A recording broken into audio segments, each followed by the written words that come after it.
CLAT 2025 आपको देना है, लेकिन आपके दिमाग में एक क्वेश्चन आता है, क्या है इसका पैटर्न? क्या इस एग्जाम में नेगेटिव मार्किंग है? और अगर नेगेटिव मार्किंग है तो उस नेगेटिव मार्किंग को हम कैसे टैकल कर सकते हैं? So good morning everybody, welcome to law channel of Adda 24/7। Today's video I will be talking about कि नेगेटिव मार्किंग से आप कैसे बच सकते हैं, how you should go ahead with your preparation for your CLAT exam. तो पहला क्वेश्चन जो आपका दिमाग में चलता रहता है कि क्या इस एग्जाम में नेगेटिव मार्किंग है, तो जिसका जवाब है हाँ, इसमें नेगेटिव मार्किंग है। और दूसरा क्वेश्चन है कि अगर इस नेगेटिव मार्किंग को मुझे टैकल करना है तो मुझे क्या करना चाहिए। तो पहली चीज जो आपको नेगेटिव मार्किंग को टैकल करने के लिए करनी चाहिए, उस वीडियो में मैं आपको ये बताता हूँ कि एग्जाम पैटर्न हमें पता होना चाहिए। ठीक है, ये वीडियो को अगर आप एंड तक देखोगे तो आपको वो इतनी सारी चीजें पता चल जाएंगी कि फिर आप मुझसे खुद कहोगे कि अब हमारी नेगेटिव मार्किंग कंट्रोल हो गई है और हमारा स्कोर इनहैंस हो रहा है। क्योंकि मैं जानता हूँ कहीं ना कहीं आपके दिल में वो दर्द है कि जब आप मॉक टेस्ट देते हो और मॉक टेस्ट में आपका स्कोर या तो स्टैग्नेंट हो गया है या नीचे जाता जा रहा है, ऊपर नहीं बढ़ रहा है, तो उस ऊपर बढ़ाने के लिए ही आपको बताने आया हूँ कि क्या करना है आपको। तो एग्जाम पैटर्न तो हमें सबको पता है, कितने 5 सेक्शंस आते हैं। इस 5 सेक्शन में आपसे English, critical reasoning, legal reasoning, current affairs, mathematics ये पूछा जाता है। तो अब जब आपको ये चीज़ पता चल गई कि ये मेरा पैटर्न है, तो अब उस पैटर्न पे आपका सिलेबस आपको क्या पता होना चाहिए रिगार्डिंग योर क्लैट एग्जाम। तो आपको सिलेबस पता है कि it's a passage based paper. जैसे ही ये बात आपको पता चलती है कि पैसेज बेस्ड पेपर है, तो सिलेबस इसका एक फाउंडेशन कुछ नहीं होता कि अगर आप ये कहें कि हाँ यही आएगा आपको पेपर में, ऐसा आप नहीं कह सकते। ना आप ये इंग्लिश के लिए बोल सकते हैं, ना आप ये क्रिटिकल रीजनिंग के लिए बोल सकते हैं, ना आप ये करंट अफेयर्स के लिए बोल सकते हैं, ना आप इसको ये आप मैथमेटिक्स के लिए बोल सकते हो। ठीक है, यस, आप इन पे एंटिसिपेट जरूर कर सकते हो लीगल एंड मैथमेटिक्स पे कि ये वाले टॉपिक्स हैं जिनसे क्वेश्चन पूछे जा सकते हैं। तो एज सच तो कोई ब्रॉड सिलेबस इसका नहीं है। तो जब आपको ये भी पता चल गया कि पैटर्न ये है, 5 सेक्शंस आते हैं, आपको सिलेबस भी पता है कच्चा पक्का सा कि ये चीज है, तो उसके बाद नेक्स्ट चीज आती है pre decide sequence of the section. ये एक ऐसी चीज है जो बहुत सारे लोग गलती कर देते हैं, गड़बड़ कर देते हैं यहाँ पे, कि वो एक स्ट्रैटेजी बना के नहीं जाते पेपर में, वो एक सीक्वेंस ही नहीं डिसाइड करके जाते। जब उनको पता है कि ये 5 सेक्शन है, तो मुझे ये अपने दिमाग में एब्सोल्युटली क्लियर होना चाहिए कि मैं पहले ये सेक्शन करूंगा, फिर ये करूंगा, फिर ये करूंगा, and so on and so fourth. जब आप ये चीज को डिसाइड कर लेते हैं तो एक क्लैरिटी आती है आपके दिमाग में, और जब वो क्लैरिटी आ जाती है आपके दिमाग में, सो आपको क्वेश्चंस सेलेक्ट करने में टाइम आपको कितना देना है उस सेक्शन में, ये सारी चीजें आपको पता होती हैं। आपको पता है कि मुझे अगर एक टॉप एनएलयू में जाना है, ठीक है, और मेरे को टॉप 100 के अंदर मेरे को अगर आ जाऊंगा तो मुझे अपने जो पसंदीदा एनएलयूज हैं वो मिल जाएंगे। अब उसके लिए मुझे अपना स्कोर कितना टारगेट करना है और कितने मुझे नंबर ऑफ अटेम्प्ट्स टारगेट करना है, ये क्लैरिटी आपके दिमाग में है। अब उस क्लैरिटी के लिए जब आप एक सीक्वेंस में जाते हो, एक प्री प्लानिंग के साथ जाते हो, तो यू फील मोर कॉन्फिडेंट।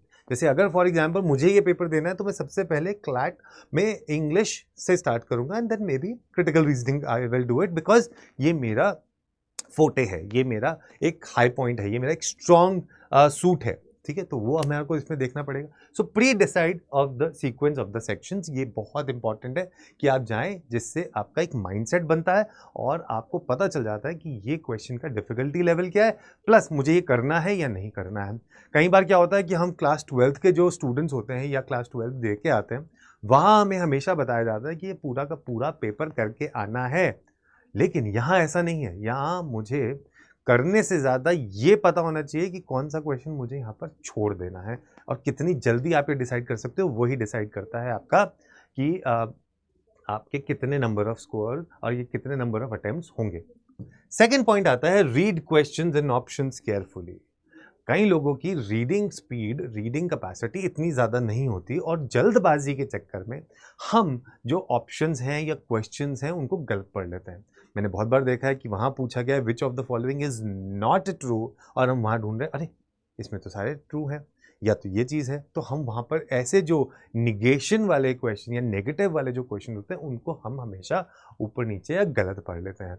हम ऑप्शंस में भी इसीलिए कंफ्यूज होते हैं, हमें दोनों ऑप्शन इसीलिए सही लगते हैं क्योंकि कहीं ना कहीं एक वर्ड हमसे छूट जाता है और हमें लगता है ये तो सेम ही है, बट दैट वर्ड और that comma, that conjunction is making the difference in the entire meaning of the option. So hence आपको दोनों की दोनों चीज़ों को बहुत ध्यान से पढ़ना चाहिए।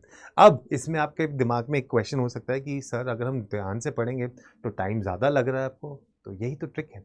आपको यहाँ पर ये देखना है कि जब आप क्वेश्चंस को पढ़ रहे हो या फिर आपके ऑप्शंस को पढ़ रहे हो, उसके साथ-साथ में you start getting those keywords so that वो कीवर्ड से जब आप पैसेज पे जाओ तो आपको उनके आंसर्स कॉम्प्रिहेंड करने में और सर्च करने में ज़्यादा दिक्कत नहीं होगी। थर्ड चीज आती है read questions before the passage. ये हमेशा मैं कहता हूं कि भाई जिन लोगों का comprehension level is not that strong, उन लोगों को पहले क्वेश्चंस पढ़ने चाहिए, फिर पैसेज पे जाना चाहिए। इससे फायदा क्या होता है, इस क्वेश्चंस को जब आप पढ़ लेते हो तो कहीं ना कहीं आपके पास वो इंपॉर्टेंट वर्ड्स, वो इंपॉर्टेंट स्टेटमेंट्स आपके सामने आ जाते हैं, जो आपको पता है कि जब वो पैसेज में आपके सामने आएंगे तो आप उन्हें कर सकते हो। जैसे फॉर एग्जाम्पल आपने पहले क्वेश्चन पढ़े और पहले क्वेश्चन में आपको दिख गया कि एक सेंट्रल थीम का क्वेश्चन है, एक कंटेक्चुअल वोकैबुलरी का क्वेश्चन है, एक टाइटल ऑफ द पैसेज या टोन ऑफ द पैसेज का क्वेश्चन है।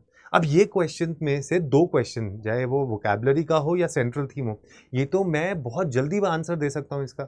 Just by reading the first few lines और द लास्ट फ्यू लाइन्स मुझे सेंट्रल थीम पता चल सकती है। कॉन्टेक्चुअल वोकैबुलरी का वर्ड मुझे अगर दिख गया वहाँ पर, उस वर्ड के ऊपर की दो लाइनें पढ़ो, नीचे की दो लाइनें पढ़ो, आंसर मिल जाएगा आपको। तो इस तरीके से आप अपने जो क्वेश्चंस हैं उनको आप पढ़ के and then you will can definitely get to the answers. ठीक है, तो इस तरीके से आप अपनी नेगेटिव मार्किंग को बचा सकते हैं। फिर नो वाइल्ड गैसिंग। जय माता दी ए, जय माता दी बी, ऐसा नहीं होता। So no wild guessing. अगर आपको ये समझ नहीं आ रहा है कि इसका आंसर क्या है, तो इसका मतलब कहीं ना कहीं उस क्वेश्चन को आप समझने में असमर्थ रहे हैं। तो उस चीज़ पे what are you supposed to do whenever you are stuck, either go ahead, there is no harm in leaving the question. अगर आपको लग रहा है कि यहाँ पे तो बहुत ज़्यादा कन्फ्यूजन है, I am not able to answer, but wild guessing नहीं करेंगे। बहुत सारे लोग ज़्यादा क्वेश्चन और उसको करने के चक्कर में अपनी वाइल्ड गैसिंग मारना शुरू कर देते हैं, which brings down there marks. तो इसलिए अपनी नेगेटिव मार्किंग को बचाने के लिए वाइल्ड गैस नहीं करना है। एलिमिनेट करने की कोशिश करिए ऑप्शंस को। जब आपको वहाँ पर कीवर्ड्स दिखाई देंगे, जब आपको वहाँ पर इंपॉर्टेंट स्टेटमेंट्स दिखाई देंगे, तो वहाँ पर आप ऑप्शंस को एलिमिनेट भी करना चालू करोगे। ये चीज़ अगर आप मेरे साथ रेगुलरली यूट्यूब पर अटेंड करते हो क्लासेस, तो आपको पता चलेंगी that you are able to eliminate, and you have seen me also doing the same thing, that I eliminate the options and based on that elimination I try to reach the exact question. फिर practice makes the man perfect, of course mocks लीजिए। ये सारी की सारी चीज़ें जब आप मॉक्स देते हो उसमें अप्लाई करके देखोगे, तो कहीं ना कहीं आप देखोगे कि आपका जो स्कोर है वो धीरे धीरे धीरे ऊपर की तरफ जा रहा है और आपके नेगेटिव मार्किंग कम हो रहा है। मैं बहुतों को देखता हूँ कि अटेम्प्ट तो कर देते हैं 90, 100 कर देते हैं, मार्क्स आते हैं 40। क्यों आ रही हैं? इसका मतलब आपने जज्बात में बह के बहुत सारे क्वेश्चन अटेम्प्ट कर दिए और उसमें से समझ नहीं आ रहा था आपको। यहाँ टाइम का आपने ध्यान नहीं दिया। कोई कहता है कि मैंने लीगल को ही 1 घंटा दे दिया था, तो फिर बाकी 1 घंटे में 4 सेक्शन कैसे कर लोगे? ये तो इलॉजिकल है, हो ही नहीं सकता। कोई भाई विष्णु जी का अवतार थोड़ना है that you will go and you will get it. आपने 1 घंटा एक सेक्शन को दे दिया, फिर उसमें 10 ज़्यादा क्या करोगे? 30 में से 29 सही कर दोगे। आपने 29 ठीक भी कर दिया, नंबर तो 29 ही मिल रहा है ना उसमें से। जो बाकी 4 सेक्शन है वो आप कर ही नहीं पाओगे 1 घंटे में, राइट? सो इसलिए जुडिशियसली, कॉशियसली टाइम को डिवाइड करिए सो दैट सब में से कुछ कुछ लेके हम लोग अपना 90, 95, 100 तक पहुंच जाए कंफर्टेबली, और स्कोर आपको वहाँ पर अच्छा मिलके कॉलेज मिल जाएगा। सो प्रैक्टिस मॉक्स आपको वही चीज़ बताते हैं। अब ये सारी की सारी चीज़ जब आप कर लेते हो, ठीक है, तो उसका प्रैक्टिस करने के लिए ही हम आपके लिए कुछ लेके आ रहे हैं, बहुत इंपॉर्टेंट, 9 जुलाई को 7 PM।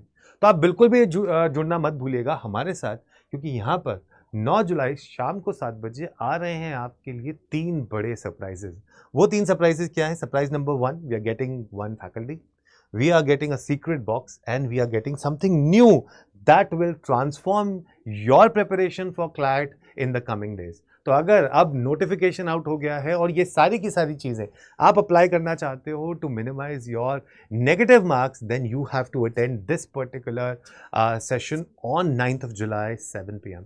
9th of July को शाम को 7 बजे ये सेशन आपके लिए होगा बहुत बहुत बहुत ज़रूरी, क्योंकि इस सेशन में आपको हम बताने वाले हैं एक कुछ ऐसी बातें, कुछ ऐसे सीक्रेट टिप्स जिससे क्लैट की प्रिपरेशन आपके लिए होगी बहुत अच्छी और एनएलयू का सपना होगा अपना। इस मंजिल का हम सफ़र बनने को हूँ रेडी। मैं, नाम है आशीष गर्ग, याद रखिएगा, क्योंकि मैं आपका दोस्त, आपका फ्रेंड, आपका फिलोसोफर, आपका गाइड, आपका बड़ा भाई बनने को तैयार हूँ। तो आप हैं तैयार अगर आशु भैया की सेना बनने के लिए, तो मुझे कमेंट करके ज़रूर बताइएगा यस, और लिख के बताइए मुझे कि yes I am ready to be one of the warriors and be part of the Ashu भैया की सेना, राइट। और उसके साथ साथ ही आपके लिए हम लेके आए हैं ये क्लासिक बैच, जहां पर आप जाके क्लैट की प्रिपरेशन कर सकते हो हमारे साथ, क्योंकि ये क्लासिक बैच आपको देता है प्रिंटेड बुक्स, आपको देता है मॉक टेस्ट सीरीज, आपको देता है रेगुलर क्लासेस लाइव जिनकी आपको रिकॉर्डिंग भी मिलेगी,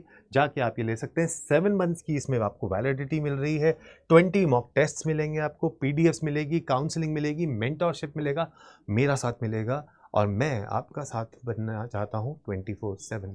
तो आप यहाँ जाएंगे, बस यहाँ पर जाके आप कोड लगाइए फटाफट से Y713, और यहाँ पर आपको मिल जाएगा 10,080 रुपीज़ में आपको ये बैच मिल जाएगा, only 10,080 rupees. The code is this Y713 and this is the number that you can take. And if you have any doubt, anything related to the batch, कैसे लेना है, क्या लेना है, मैं रहूँगा आपके साथ। कोई आपको ये बोले कि नहीं ये नंबर तो उठाते नहीं है, ये नहीं है, बिल्कुल भी नहीं। You can go and ask my students, I always pick their call, और I message them that I am busy, so you can message so that I can connect with you later in the time. But रहिए मेरे साथ, और CLAT को हम करते हैं फतेह and पहुंचते हैं एक अपने पसंदीदा एनएलयू में। और 9 जुलाई को हमारे साथ जुड़ना बिल्कुल मत भूलिएगा, शाम को 7 बजे पाते हैं अपनी मंजिल, जो कि है एनएलयू की, क्योंकि एनएलयू का सपना अब होगा अपना अड्डा 24/7 के साथ। All the best.